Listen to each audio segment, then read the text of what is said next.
Welcome to the CBD advertising session today. We have Amir from Stecker. We have Dominic from Greener SEO and Max from Dope SEO. And we're going to talk about the current challenge that no one is safe from, and that is the issue of censorship, shadow banning, false claims when it comes to marketing, advertising within this industry.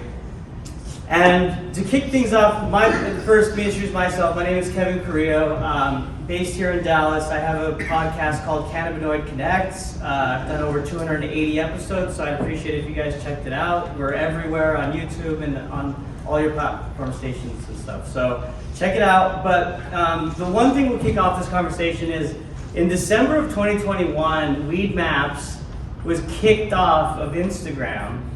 They're a publicly traded company, so that can just go to show you that no one is safe right now when it comes to this industry and what you should, can, and cannot say in these different channels. So let's first kick it off, and we'll kind of let Amir start this by, what are some of the words, claims, just things that we do know as of now that we should avoid in the marketing and advertising space to avoid being, kicked off or shadow banned? Yeah. Hello. Yeah. Is that working? Yes. Is this working? Yeah. It's working? All right, you guys hear me? Okay, I didn't want to. Okay. What's up, y'all? I am the founder and CEO and product formulation scientist of a health optimization company called Stecker. I have been dealing with the hell of cannabis and CBD advertising for many years now. And it is not getting any easier over these last few years, even though we thought it was going to get easier, but it is not. To your question, what words can we say, what words can we not say? The government says that we can't say certain words, and they'll come after us if we do say certain words. And as a business owner, you have to ask yourself how far on that edge you want to play. And every owner is going to say something different, but for me, I play heavily off the edge. The things that you can't say are claims, health claims, but it's cannabis, it's for your health. You can't use the word cure. You can't say curing disease. If you do that, they're going to come after you.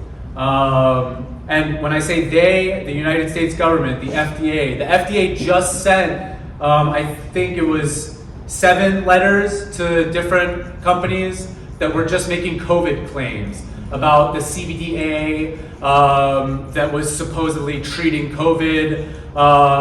While there is a lot of evidence to show that an imbalance and dysregulated endocannabinoid system leads to COVID, and regulating your endocannabinoid system can help fight off COVID. If you say that it cures COVID, you're going to get a letter from the FDA. So maneuvering has been very interesting over these years. Like I said, I'm in this industry because I'm trying to make the world a better place. And sometimes you have to do risky things if you want to make the world a better place. So should you say that it cures disease? Don't advertise it. Does it cure disease? We all know the answer. Yeah, and we'll turn it over. So just to give everybody some background, so we know that Amir, you're really focused on the organic side of marketing. Dominic, you've got a really strong background on the SEO side, and Max, you're SEO, and you've got marketing in your wheelhouse also. So I guess along these lines, let's talk from an SEO perspective, right? What are some things from your perspective that businesses can avoid when it comes to dealing with issues of the FDA or even social media censorship? Do you want to take that one? Yeah, I can. Okay. It kind of follows along the lines of what you just said, don't make any claims. And then there's some things, depending on how much on the edge or not edge you want to be, I for the longest thought saying some users reported was okay. Well, it's not. Okay, but are you going to get dinged for it?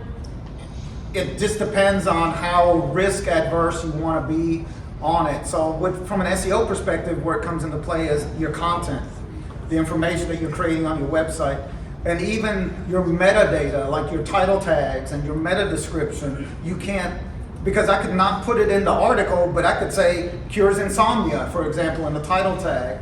Those are all violations. Even your reviews that you are not putting on, but someone buys your product and says, man, this cured my anxiety. Can't have that on there, technically. They can ding you for anything that is strictly that is related on your website that makes a claim. And of course, we all have our FDA disclaimers, but it doesn't exonerate you. It means nothing. It means nothing in reality. Almost FDA things it on feels good, websites. but Yeah. it doesn't really change anything. So you really have to be careful. And there's certain things I think that are more on the radar than others. You know, like saying, some people reported is probably not going to throw you on the radar as much as saying, hey, this fixes anxiety, this helps with PTSD. Something like that is going to be way more, you're taking way more of a risk. So you have to find a creative way to get the message out that kind of says the same thing. I can't say that it cures anxiety, like a sleep disorder, but I can say something a lot like helps solicit sleep, things like that, or rest. Helps you feel more peaceful. Yeah, like at you the have end to of the day, so that you can relax. Yeah, that kind of thing. You know, you have to really be careful with the wording. And Max, that's where you come in. I mean, I know you can piggyback and talk more about the SEO component, but especially within advertising, like being creative, right? Because I know in some cases, if you're branded as a cannabis company within, say, Instagram, some of these businesses can't even set up an ad to run, right? Like they're deemed right away. But then there's other larger companies that may have a bigger budget where they have, you know, a relationship with that platform and they're able to run ads. But how can you be creative if you're able to run ads and advertise? So that's an interesting question. So even budget doesn't really matter. You know, it doesn't matter. Let's just specify when it comes to your brand, when it comes to your marketing for your brand. Let's just say hypothetically, you should never name your CBD company Miracle Cure CBD, you know, because that's like, it's an instant violation. What I'm going to recommend, if you're doing social, you should always have a backup social account for everything. You know, I'm talking about for your retail store, for your, you know, for your social media stuff. If you have a retail store, have a backup, you know, Facebook account, have a backup Instagram account. When it comes to ads, you actually can get away with ads. There are platforms that you can advertise on. Most of them are not going to be social media, though. There are third-party platforms that you guys can operate on. There are cannabis-friendly platforms that you can advertise on. But you have to be really, really careful about what you're saying, what you're putting there, the imagery. If it's a video ad, if you can't, like we have. So let's just put it, we operate. We actually have an in-dispensary ad platform that we use, where we can get away with just about anything because it's in a dispensary, you know. So we can have people smoking, we can have people vaping, we can have people, you know, doing. You can't do that outside of that, though. So I mean, if your ad is somebody lighting up something or firing up something or just blowing smoke out of it, that's gonna get, it goes against. You have to be really careful about what you're posting. The words on your be safe about it. You know, everybody, let's just put it this way, everybody that's in this industry, everybody that's shopping this industry already knows. You know, it's not like you're going to attract somebody, like it's not a couple of years ago where it's like, what is CBD? I don't know. Everybody knows, you know, because like there was, what's CBD? Everybody, you know, now it's a couple of years later, everybody's familiar with it. Everybody's familiar with, you know, it's not like you didn't know what cannabis was. If you grew up, I don't know where you guys grew up, but I mean, we all knew what cannabis was, right? But with CBD and stuff, you have to be really careful. People are very familiar with the product already. They're very familiar with the brand. The fact that, let's just put it this way, what I would focus on for somebody that's running a CBD brand in regards to their marketing, focus on building a brand and a brand following versus just trying to, because they're selling oils now at the gas station, okay? We all know this. Be better, you know, outthink them, you know, out-promote them. Don't make false claims, don't make health claims, don't make miracle cure claims. You know, but you can be educational about that. Educational content versus sales content is different. You know, if you run a social media account, you run something. You know, the best thing you're ever going to put on your Instagram, on your Facebook, is nothing for sale. This is all educational. You know, because you're not selling anything on Facebook, you're not selling anything on Instagram, you're not selling anything on YouTube, you're not selling anything on TikTok. There are no transactions made. So don't put it, we've got a ton of, we're selling all this great weed. Like, no, don't, but I've seen it, you know? Don't do that, avoid that. You know, if anything, be smarter. Like, we have to operate under the radar right now, because until federal goes federal, and then that's gonna be a whole other, I mean, that's gonna be crazy. But because there are still states, you know, but I think the majority of the US is pretty open to what we do. You know, but you still have to play under the radar. Right. You still have, you know, so be smart about it. We all know you're selling, you know what I mean? Like, if you have an Instagram account for your brand, we know you're selling it at your store. Just don't say you're selling it at the store. You know, it's like, yeah, and there might be ways even to compartmentalize the content, right? Like, it seems like within Instagram, that feed, when you post, right, there's a lot of, that's where the censorship comes from. I don't know if there's, like, with Instagram stories, right, a way in which you might be able to put some of the product images within stories and have them run for 24 hours as a tactic or as a strategy, instead of putting it on your feed, where, you know, and of course not making the claims, not saying that you're selling anything within those channels would probably be a best practice. But I see what you're saying in terms of be smart, right? be smart. Yeah, just be smart about it.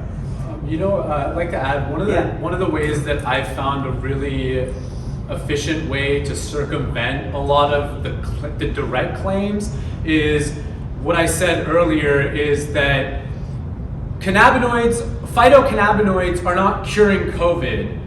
We focus on the endocannabinoid system and the education of a dysregulated endocannabinoid system, and that is your body. So a lot of the branding that I do is based off of the education around the endocannabinoid system and how modulating and regulating your endocannabinoid system can cure disease. I'm not saying that CBD cures the disease. I'm saying that modulating your master regulatory system in your body is what is going to cure the disease. What you add on to that is for another conversation. But the modulation of the endocannabinoid system for me has been very successful, and it also helps give the consumers the education that they need to understand why things like CBD are so much more powerful than all these other health optimization supplements that are on the market today. Because we're at this conference and it's Delta 9, Delta 8 psychedelics, right? Are there differences between marketing CBD products versus THC products? And what are those differences? Massive. Yeah. Yeah. By the way, for those of you guys that didn't get all those big college words, we are recording these on 2 devices, so if you need those again, contact one of us. There's lots of college. Check out my YouTube channel. Big college words. I'm not transcribing that for you though. But where you talking about what's the difference between marketing THC versus CBD? Yeah. Oh, dude, so many restrictions.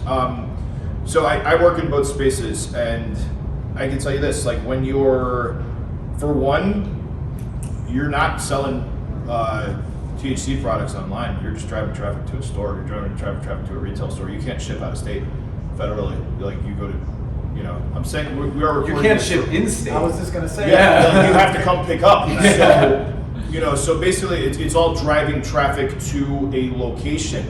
I'm sure we have some time at the end for questions. Yeah. Keep seeing people raising their hands. Yeah, everybody Yeah. wants to ask questions. So like. Go ahead, let's pause. Let's Okay. take questions. Yeah, go Just ahead. have a comment on that. Are we talking about like medical marijuana and recreational marijuana cannabis? Because in our industry, like Delta 8 and Delta 9 products. That's CBD. Can ship. Basically. That's still under. Yeah, if that's- you want to yeah. segment it, like take everything that is not THC Or high THC. or high THC, THC, yeah. and let's call that CBD. Everything Yeah. high Yeah. THC. Yeah, if it's biosynthesized or from CBD, Yeah, I Yeah, don't if it's hemp, really- if it's hemp derived. I know it gets you confusing. Yeah. Yeah, hemp derived versus like straight Cannabis. cannabis. Yeah. There is a difference. So Yeah. you got to be careful with that. Yeah, but literally, yeah, like you can't ship cannabis legally. You had a question earlier, ma'am. But Yes. for who? You remember? I saw your hand go up. That's why I was like, That's different subjects. You were talking about the difference between the THC and THC. Yeah, well, let's finish that I'll one, let and you then finish Yeah. Okay. Yeah. So I mean, CBD is still, CBD is more accepted. There's more payment processors that are allowing payments. There's more. When it comes to marketing it, though, it's still federally regulated as a, hemp-derived product. It's still under federal law. So even though it's more widely accepted, you still have to be careful about what you're saying, how you're saying it, who you're marketing it to, how you're doing it. I think a lot of it has to do with how you're marketing. This is what I'm saying. Be smart. There's a lot of people out there doing a lot of bad marketing. There's a lot of people out there doing a lot of really, really risky marketing that can and eventually will get stuff shut down. I mean, I've seen people get fined. I've seen people lose their websites. I've seen people lose their businesses.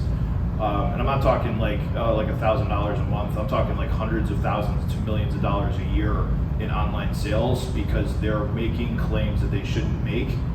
Some of these guys don't care because they've got multiple businesses and they're just like, whatever, if one goes down, we'll just put everything back into this. For most small business owners, that's crippling. That's crippling. So you want to be smart about it. You want just literally, it's build your brand. This is kind of it. When it comes to we're all marketing people. You can go for the quick buck or you can go for longevity. You can go for the quick sale or you can go for building a brand, building a following, and doing it right. And I think for the industry, I mean, we're all here to help this industry grow. This isn't the get rich quick, expo. This is the, let's do this. What's up? Whoever's building around here, they're Cambridge. Oh.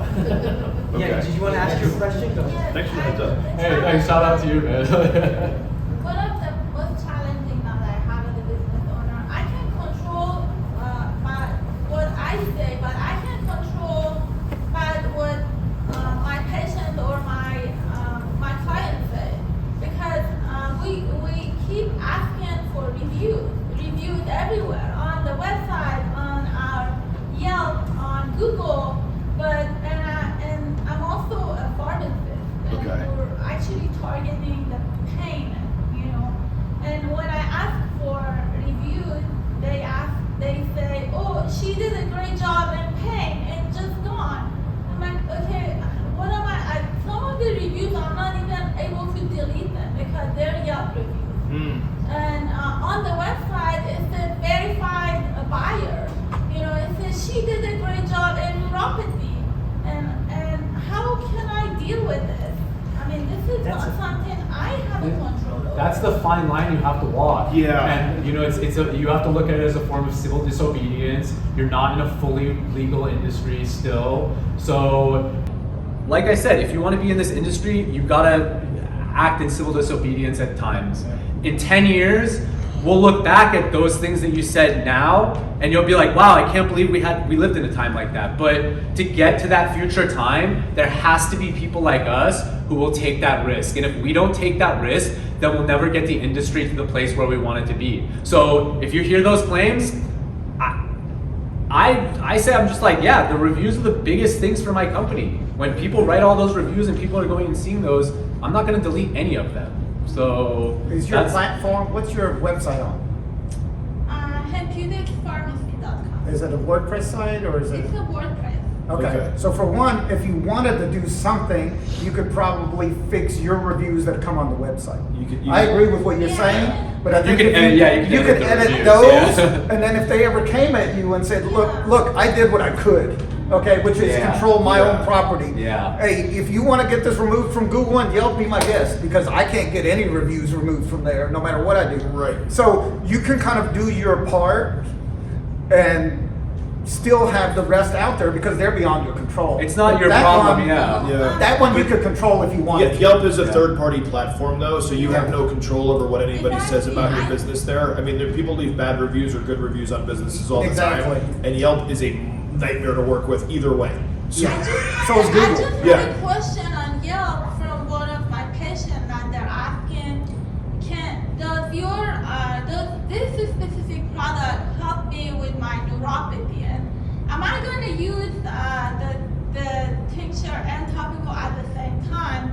So they were basically asking for a clinical question that I do respond to the question when they come to the business, to the pharmacy, or they call me, but what am I going to say on I think Yelp? that should be please your answer. contact us Right there, Please, you gave that contact right the answer. business and schedule an appointment to Yep, talk to a take it professional. offline. And Yeah. also, one of the things that I do is I'll send them research links from PubMed. So I'm not directly making a claim, but it's like, hey, look at all this research on cannabinoids and neuropathy. Read it yourself, and you can make up the decision yourself. So I heavily utilize PubMed research because cannabinoids on PubMed are one of the most researched things on that entire website. There are thousands of hits that you get from typing in CBD or THC. So all you have to do, cannabinoid neuropathy, boom, you'll get 20 different things, read a few of them yourself, and then you get to send them the link. So I heavily utilize the actual research so that I'm not making a claim. I try to keep things as separate from me as possible. So yeah, the thing I think about is if we take this to the logical conclusion, and say you're in a courtroom, right? Are you gonna get in trouble for that claim that the other person made?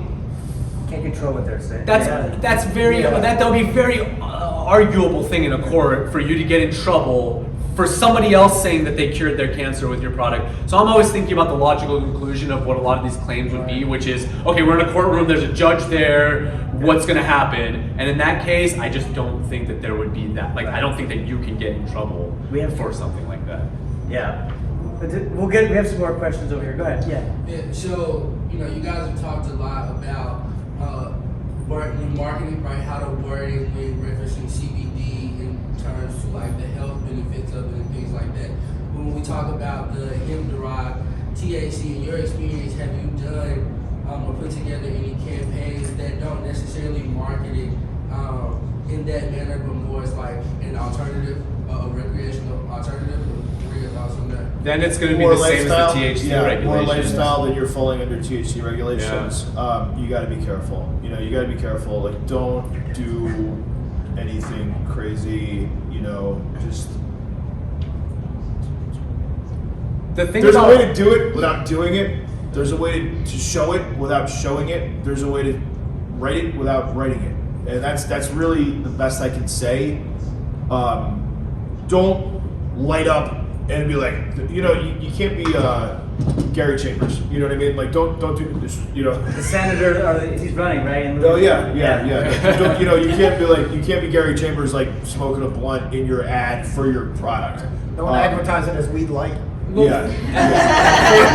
reference too, though, I've made content with myself smoking joints and blunts and explaining that this is hemp flower and you can smoke. It's education. So if you're blazing, also I have videos on my YouTube channel of me taking fat bong rips. So as far as advertising goes, you have to decide who you want to be. A lot of the times when I stopped using the words THC and CBD, I didn't feel like myself. I didn't feel like I was being real. So you really have to ask yourself, how real do I want to be? And if I'm calling something just the lotion without explaining that the CBD is doing wonders as well, then I don't feel like I'm being true to myself. So that's a big question you have to ask yourself. How true do I want to be to myself? Because if I'm not using that word, THC, and we're all just saying Delta 8, because that's still a maneuver around saying Delta 8 THC, right, then I don't feel like I'm being true to myself. So I just advertise it all the way. It makes it harder, but to your point, I'm trying to build a long-term brand. I'm not just trying to pump and dump a 3 to 5 year up and down and then sell the company.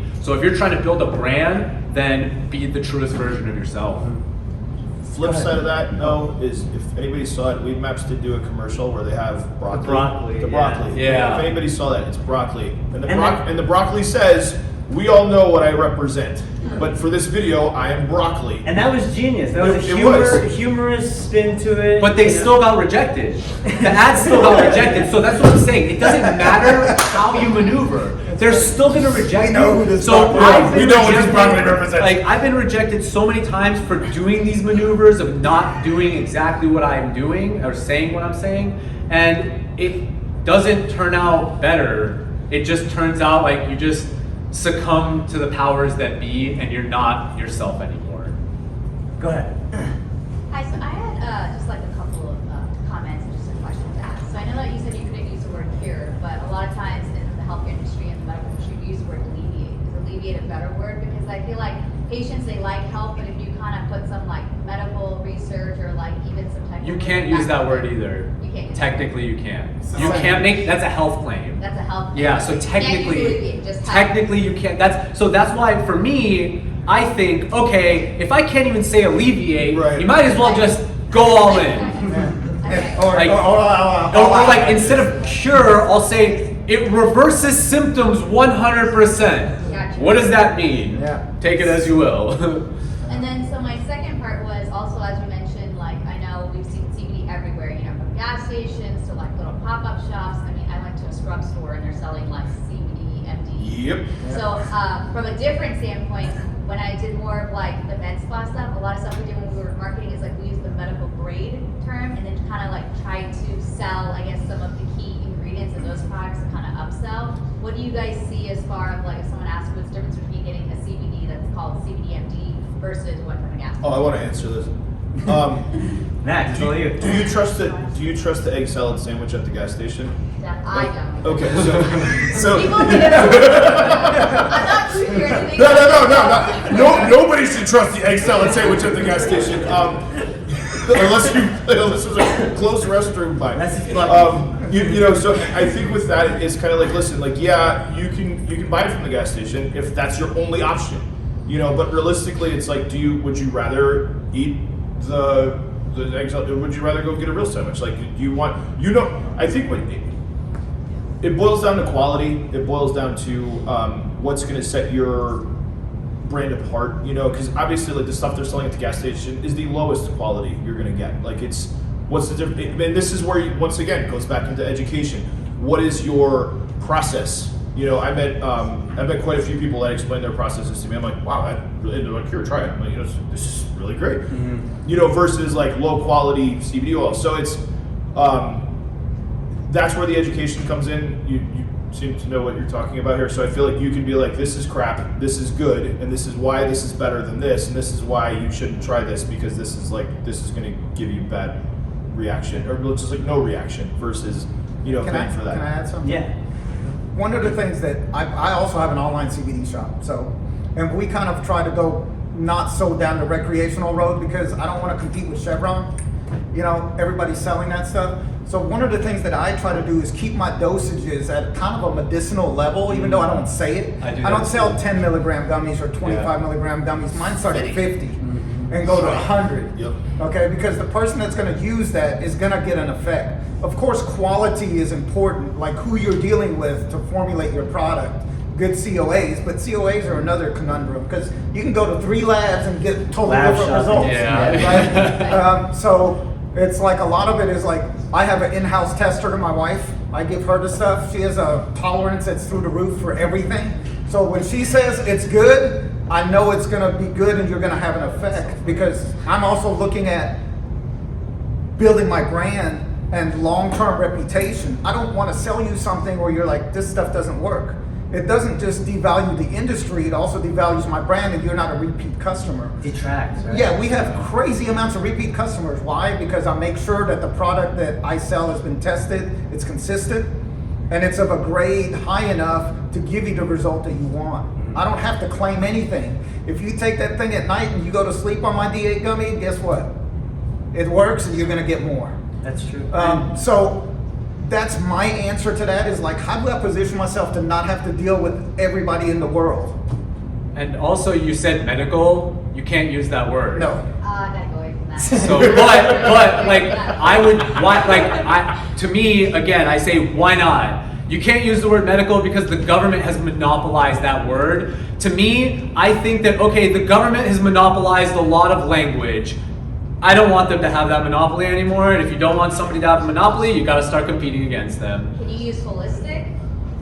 Yeah, you can use I would just- holistic, I would yeah. get all out. Yeah, like I think, yeah, you can technically use holistic, yeah, but that doesn't, holistic doesn't really mean anything, you know? That's why it's kind of a safe word. Yeah, it's a safe word, Need a yeah. word cloud. That can mean Word cloud to you. Over here, sure. Hey, Dominic, follow up on that. So you're saying, okay, I'm coming in with 50 or 100 because that's what works. Are you talking from a health perspective or are you talking from a recreational perspective? Both. Oh, yeah, Because like, look, we have such Because- a wide array of recreational Yeah. people where 5 It's milligrams really- is going to do it and 100 milligrams. It really is does gonna do it this. for both. I mean, it's like it seems to hit both people the same. A lot of what I look at is quality of product and consistency of product.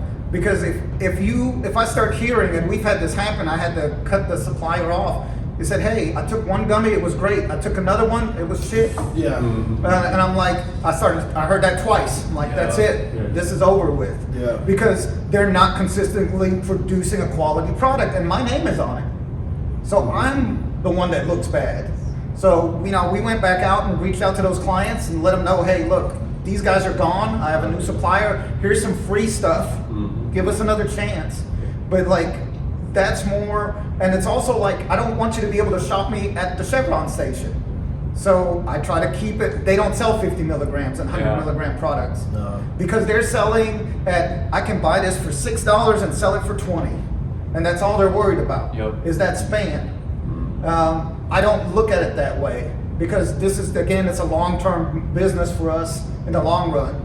So I'm here to stay and to build a good client base that stays with me over time. You can't do that selling cheap stuff. Yeah, and you can make money that way, but it's in and out. And to your point too, I have my tinctures that I have a 600 milligram and a 5,000 milligram as well, because I totally believe what you believe is that recreational and medicinal dosing, it's not really different.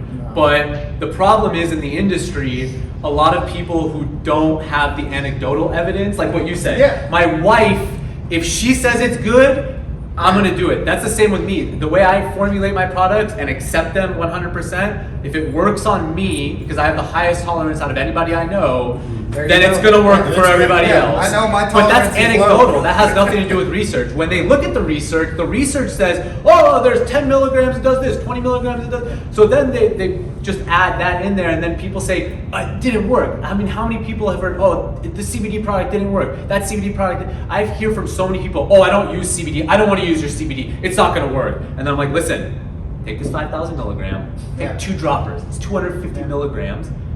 Tell me what you feel. 5 minutes later, they're like, wow, I've never felt CBD. I didn't know CBD could feel like this. So it's a big, this is the kind of like corporate legacy split that's happening. Yeah. One side is only using that strict research, and then our side is using the anecdotal research as well as that government research as well. Well, can you use research-based as a... We use anecdotal evidence to start our research process, and then we go and see if the scientific research matches that, or you flip it the other way. I'll start on PubMed, and then I'll go and try something myself, try something with others, see if that recommendation or what they found in that study worked, or if it didn't work, and then kind of go from there. But actually using those words, research-based. If you look at this is research-based. That's what I do. I always say that. I never say we're saying this. Right. The research from PubMed.gov. Yeah, according to the government's accredited research, they're saying this. Yes, sir. We have one back here. Yeah. Oh, sorry. Who's? You had a question in the back? I do have a question. I missed you. Sorry, sir. Yeah. So we are a boutique manufacturer of, coming from the legacy market, we set up a new organization to create 2018 Farm Bill compliant D9 products. And now that we have a legal product, we're looking for ways to do nationwide advertising. I'm familiar with Meta Corporation's policy on CBD or hemp-derived products of any sort. What is the state of play for national advertising for a non-traditional, that we have something that doesn't look like an edible product, it's not a gummy or anything like that, but it does contain D9. We need people to know that. So where's a safe place for us to reach a nationwide shipping e-commerce marketplace? That's a really good question. Cannabinoid Connect has advertising placements. Your best bet is organic traffic. Yeah. I mean, SEO is going to be the way to go, because it still falls under. I mean, even though it's Farm Bill, it's within it. On a federal level, it's still a hemp-derived product, and you're gonna. What's your budget? That's the real question, because you're gonna have to test this. For something that like that, I would test, and I would test hard, but once again, I would have 3 or 4 accounts that I'm testing on because, and you're saying within the social media? I'm talking about social. If you're trying to do ads, I'm talking about if you're trying to do like video marketing, brand awareness, anything. I would, if you've got the budget for it and you're willing to get a couple accounts shut down. Maybe a new account. Yeah, well, that's what I'm saying. This is why, like, have a couple accounts to test on because this is what you're in is a new space. You know, you're talking about a legal D9 product that's below the federal limit. This is a really good question. I'm just putting this as a massive disclaimer. Do not quote me on what I'm saying here. If you're like Max said this, then it, like I'm, you know. But I'm just saying, like, be willing to test it. We've very purposely kind of limited our reach through Instagram in the past because we had a product that only became legal in our state, New York, last year. Right. But we have nationwide distribution already. We've just been very shy about it. Now that we have something, we're just hoping to be able to blast it. What's your budget? Yeah, that's really that's it. That's your very budget determining. because I would, if I were you, I would create 3 separate brands.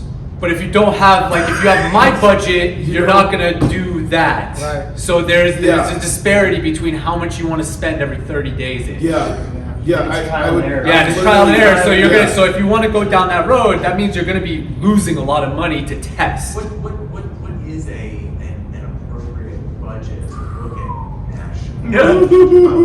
That's a good. Let's put it this way. I've had clients that literally their marketing budget was $30,000 to $40,000 a month for CBD only, and I'm not even talking cannabis. I'm talking CBD only. Which isn't even that much of the whole ad space. Really is. That's our current gross sales. Okay, so that's what I'm saying. Like I would, you got to test. You know, I would literally create 3 separate brands, all selling the same product. I mean, this 3 separate brands, just branded differently.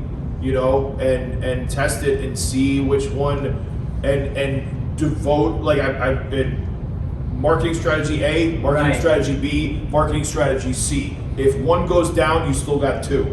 Yeah. You know what I mean? If you want to put it in a safe bucket, put it in SEO. Yeah. That's a longer road, but it's the safer bucket because Google doesn't care. Let's talk about that. Yeah, Dom. I don't understand STO. No, SEO, search engine optimization. Yeah, search engine optimization. It's basically your organic rankings. Yeah, how you show up on Google, on Bing, on Yahoo, on everything when somebody searches for a specific product. Dominic, how would you, from an SEO perspective, address that? Like you were just saying. I mean, basically, when I'd have to look at the product and then see who we're up against as far as competition goes. Yeah. And then formulate a budget. We don't really have competition, so that's like Right. You have some. You got to penetrate somewhere with this D9 product. You're probably competing with D9 gummies.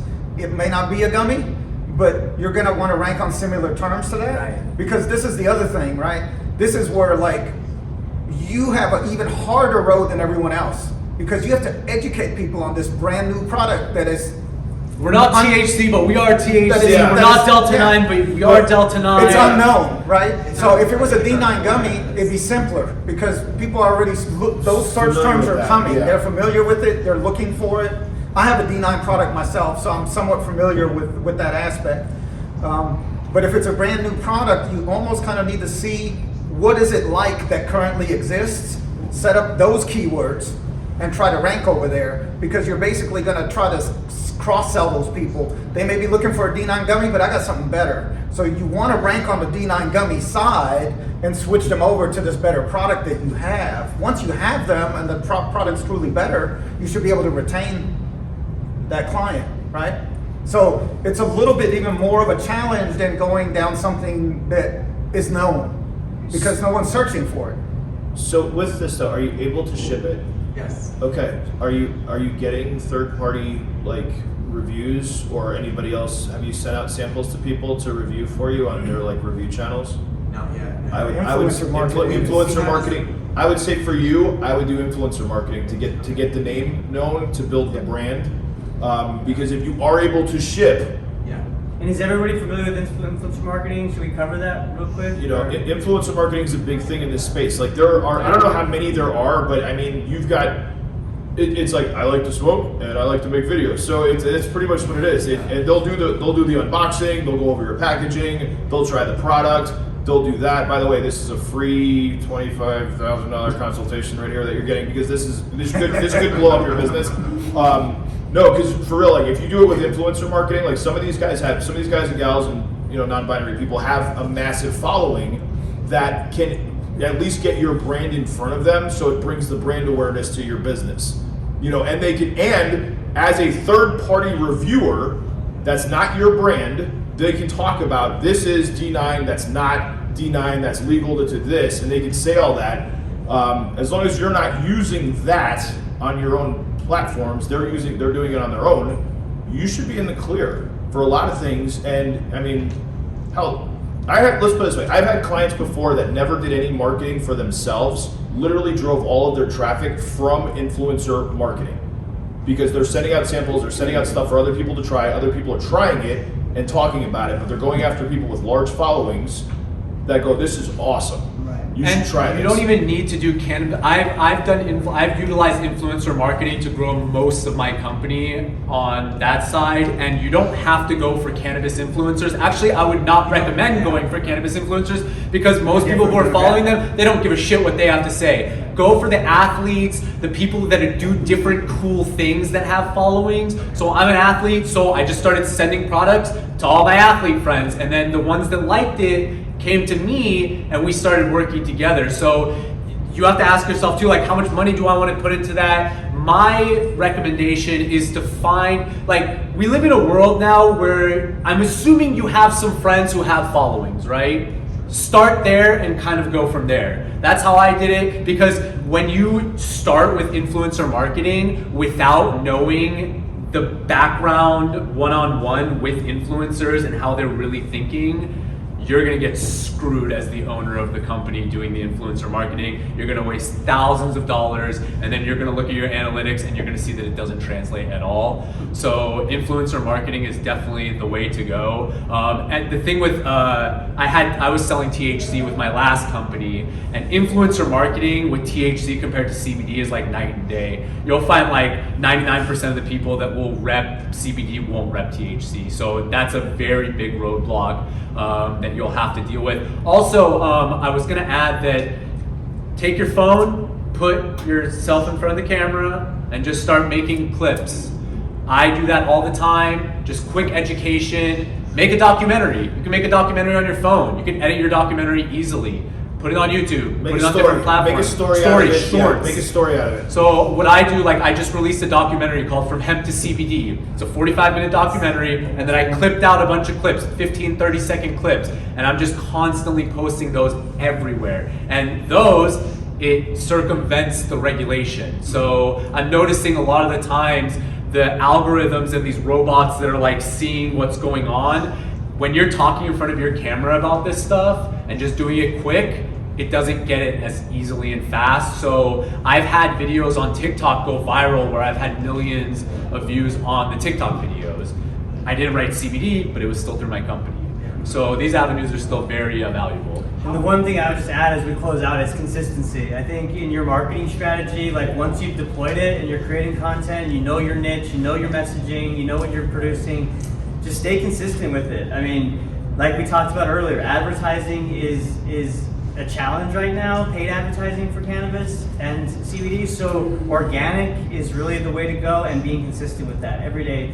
Have a schedule. What am I posting on this day? What am I posting? And make sure it aligns to your brand. So, last question before we wrap up. I got two. Yes. Generated second question. First question, I know the gentleman, I'm quite sure his take on this. In terms of your website and utilizing resources like articles that are written on, you were talking about like PubMed research or whatever, is it okay for us to put links of those articles on our website? That's what I do. Okay. Yeah, I'm constantly, any claim I make, there's a link right there. Don't link back to the FDA site. Don't link back to the FDA site. It's the researchers. Research says. Not my company says, not me says, research says. He said, don't link back to Don't the link FDA back to the site. FDA You're site. putting a target on your website. Yeah. Right. If you're linking back to the FDA gets a ping and they'll start looking at your site. Yeah. PubMed should be safe. Yeah, PubMed's safe. FDA is not safe. Do not link back to the They're FDA looking site. for us. They're hunting us. Yeah. So. And my next question is, if one of our influencers says, hey, this stuff really helps me sleep, or is that okay? They say it on their own Instagram? Don't put it on your own website. Let it stay on their own platform. Keep it on social. I mean, that's where those conversations take place, right? So if they're tagging you and whatnot, it lives there. That's the ecosystem. That's the platform that they're talking Yeah, about. but don't take it and put it on your website. The question I have is regarding the blogs on the website. So basically, how is it gonna work? Because like I'm looking at our blogs, like all educational, but it's all they can lead to something that they can get you in trouble too. But is it linking to selling your product, or is it just talking about the education of CBD? That's exactly. They can everywhere. It should link to we actually at the end of the blog, we have articles, because I work with the students that they make me blogs. But then also it links to the product too. Like every time we talk about CBD, like the research shows CBD this, and then we link the CBD to our product. Okay, this is very important. This is a very, very important note. The United States government has been very clear about this. When they say CBD is approved for this, and this, CBD, this, and that, it's not your CBD. It is, they're only talking about the ones, Epidiolex, the ones that have been approved. Like the big corporations, CBD for this one thing. Macro. So when you say that the CBD research shows this linked to yours, that's not okay, because that's not the research. That's not the the research CBD. that they used was not with your CBD. It was with the CBD that was government accredited and they got for that study. So that using this blanket term of CBD is something that can get us in a lot of trouble, because we say, well, the research says this and I have a CBD product. No, you have to keep those separate. Okay. Yeah, because We different just grow, have a different blog strain, that different, says yeah. CBD is possible as an alternative for prescription drugs. There's research that says that though. I've read research that says that right there. It is an alternative for prescription drugs. We're out of So- time, guys. I think the other session's coming in, but if you want to stick around and ask questions, we'll be over here if you want to do that.